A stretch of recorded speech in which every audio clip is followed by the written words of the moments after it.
भगवान शिव ने पार्वती जी की मगरमच्छ बनकर क्यों ली परीक्षा। पौराणिक कथाओं के अनुसार माता पार्वती ने भगवान शिव को अपने पति के रूप में पाने के लिए सैकड़ों वर्षों तक कठोर तप किया था।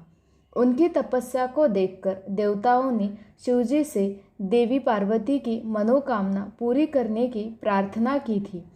इसके बाद भोलेनाथ ने सप्तर्षियों को पार्वती जी की परीक्षा लेने के लिए भेजा। इस परीक्षा के दौरान सप्तर्षियों ने शिवजी के ढेरों अवगुणों को बताते हुए माता पार्वती से शिवजी से विवाह न करने का कहा, लेकिन पार्वती जी अपने निर्णय से टस से मस नहीं हुई।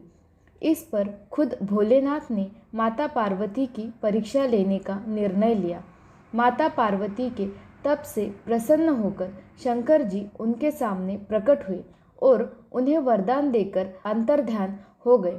कुछ क्षणों बाद ही एक मगरमच्छ ने एक लड़के को पकड़ लिया और लड़का मदद के लिए पुकारने लगा। बच्चे की आवाज़ सुनकर पार्वती जी नदी किनारे पहुंची और उनका मन द्रवित हो गया।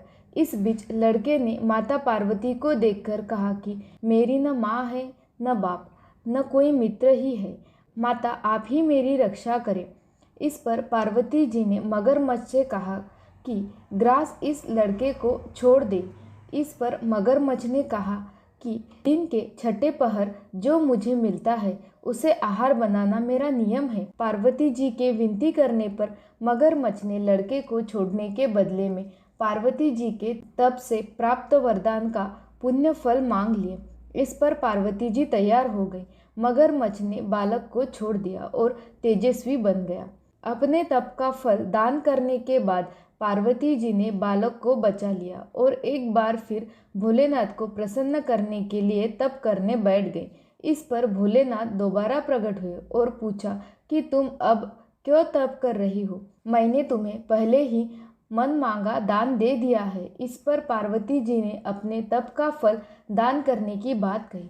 इस पर शिवजी प्रसन्न होकर बोले, मगरमच्छ और लड़के दोनों के स्वरूप में मैं ही था। मैं ही तुम्हारी परीक्षा ले रहा था कि तुम्हारा चित्त प्राणी मात्र में अपने सुख दुख का अनुभव करता है या नहीं। तुम्हारी परीक्षा लेने के लिए ही मैंने ये लीला रचाई थी। अनेकों रूप में देखने वाला मैं ही एक सत्य हूँ। अनेक शरीरों में नजर आने वाला मैं निर्विकार हूँ। इस तरह पार्वती जी शिवजी की परीक्षा में उत्तीर्ण हुई और उनकी अर्धांगिनी बनी।